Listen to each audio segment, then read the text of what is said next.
No passado enigmático, existia um modo de vida misterioso com criaturas que já não povoam nosso mundo, indivíduos que viveram por séculos e lendas sobre alegados gigantes que perambulavam pela Terra.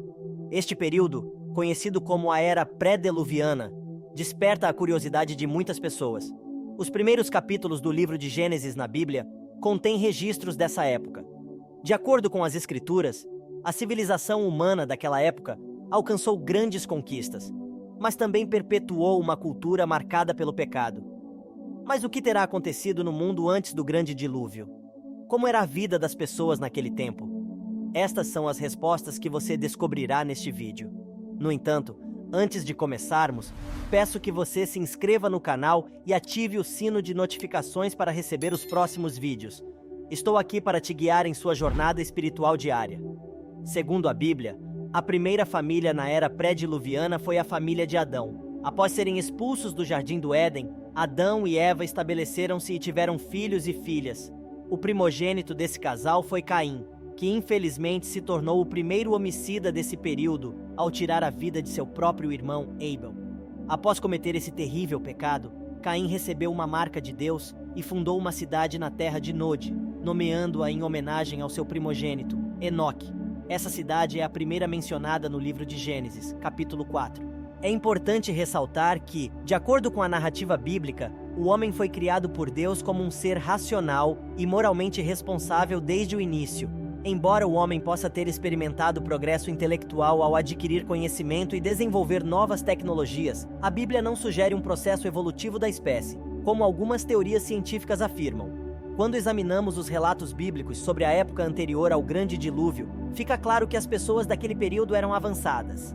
Caim, o primeiro ser humano a nascer na Terra, construiu uma cidade e seus descendentes fizeram notáveis invenções. Por exemplo, Jabal, Jubal e Tubal-Caim ensinaram a sociedade daquela época a viver em tendas, criar rebanhos e desenvolver a música com instrumentos. Eles também aprenderam a trabalhar com cobre e ferro para forjar ferramentas úteis. Mais tarde, na época de Noé, a Bíblia mostra que o homem já tinha habilidades e recursos para construir uma grande arca seguindo as instruções divinas. Embora a Bíblia não forneça detalhes específicos sobre a duração desse período, fica claro que houve um significativo avanço tecnológico e cultural no mundo antes do dilúvio. Quanto tempo exatamente esse período durou é uma questão sem resposta definitiva, pois a Bíblia não especifica uma cronologia precisa. Alguns estudiosos acreditam que o tempo entre a criação e o dilúvio pode ter sido muito mais longo do que o restante da história bíblica. As genealogias bíblicas se concentram mais em mostrar as linhagens do que em fornecer datas específicas. As genealogias podem ser representativas, o que significa que podem ter lacunas intencionais para destacar os eventos mais relevantes na história bíblica. Quando se diz que alguém gerou outra pessoa, isso pode significar que o primeiro é um antepassado do segundo, e não necessariamente o pai. Isso também ocorre em outras genealogias bíblicas. E muitos especialistas acreditam que algo semelhante pode ter ocorrido na lista genealógica da época pré-diluviana em Gênesis 5. Com base nessa lista genealógica, os estudiosos percebem que o grande desenvolvimento alcançado pelas pessoas antes do dilúvio provavelmente se deve à sua longevidade. Naquela época, todos falavam a mesma língua, e Deus permitia que os seres humanos vivessem centenas de anos. Isso desempenhou um papel fundamental no crescimento tecnológico e na transmissão de conhecimento naquela era.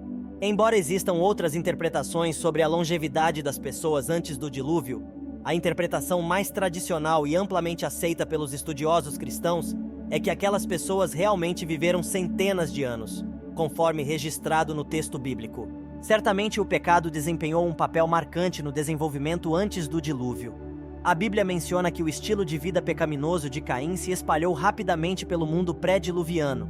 Por exemplo, Lameque, um descendente de Caim, foi o primeiro a praticar a poligamia, conforme registrado em Gênesis capítulo 4, versículos 18 e 24. Além disso, ele cometeu homicídio e se orgulhou de sua crueldade. Esses comportamentos pecaminosos tiveram um impacto significativo naquela época. Após matar Abel, Caim não se arrependeu e considerou o castigo divino sobre ele injusto. Em Gênesis capítulo 6, a Bíblia também menciona que no período pré-diluviano, os filhos de Deus se relacionaram com as filhas dos homens. Alguns intérpretes defendem que isso pode ter sido uma mistura entre seres espirituais e humanos, ou seja, anjos caídos supostamente tiveram relações com mulheres na Terra. No entanto, a maioria dos estudiosos concorda que a interpretação mais adequada ao texto bíblico é que essa mistura se refere à degeneração humana causada pelo relacionamento entre pessoas piedosas e ímpias, fez com que a impiedade prevalecesse e caracterizasse toda aquela civilização naquele tempo. A linhagem piedosa de Sete preservou o conhecimento de Deus. No entanto, ao se misturar com a linhagem ímpia de Caim, a degradação espiritual atingiu um limite intolerável. Essa mistura também deu origem aos Nefilins, que eram homens valentes e famosos na antiguidade. No período antes do dilúvio, também viveram pessoas que eram comprometidas com o Senhor. Abel, por exemplo, foi o primeiro mártir e é lembrado como um exemplo de fé, até mesmo nos tempos do Novo Testamento. Enoque foi outro que teve um relacionamento tão próximo com Deus que não experimentou a morte, pois foi arrebatado. Por último, Noé nasceu, cresceu e se desenvolveu como um homem nos anos finais do período pré-diluviano. Ele foi uma rara exceção, pois continuou a temer ao Senhor. A Bíblia relata que a família de Noé foi a única poupada quando Deus considerou intolerável a depravação generalizada daquela civilização. Assim, o período chegou ao fim com a ira de Deus sendo derramada e a terra sendo destruída. A situação era tão complicada e a maldade estava em um nível tão alto que o escritor bíblico registrou a insatisfação de Deus com a humanidade, lamentando ter criado o homem. No Novo Testamento, o apóstolo Pedro descreve o fim da história antes do dilúvio como um mundo que pereceu, coberto pelas águas do dilúvio. Tudo o que aconteceu naquele tempo serve de alerta para nós. Jesus Cristo também advertiu que nos últimos dias desta era, as pessoas terão um estilo de vida semelhante ao período pré-diluviano. Cada um viverá de acordo com sua própria vontade e desejos, buscando prazeres e distrações. Mas muitos estarão ocupados demais para responder ao chamado de Deus ao arrependimento, assim como aconteceu com as pessoas antes do dilúvio. Muitos só perceberão a gravidade quando o juízo de Deus for derramado, sem chance de voltar atrás. Jesus comparou esse momento com o dilúvio, onde os ímpios foram levados pelas águas. Nos dias finais, os homens impenitentes enfrentarão o juízo de Deus. Eu sou Sávio Henrique, e se você gostou deste vídeo, peço que o compartilhe com seus amigos e familiares. Que Deus te abençoe.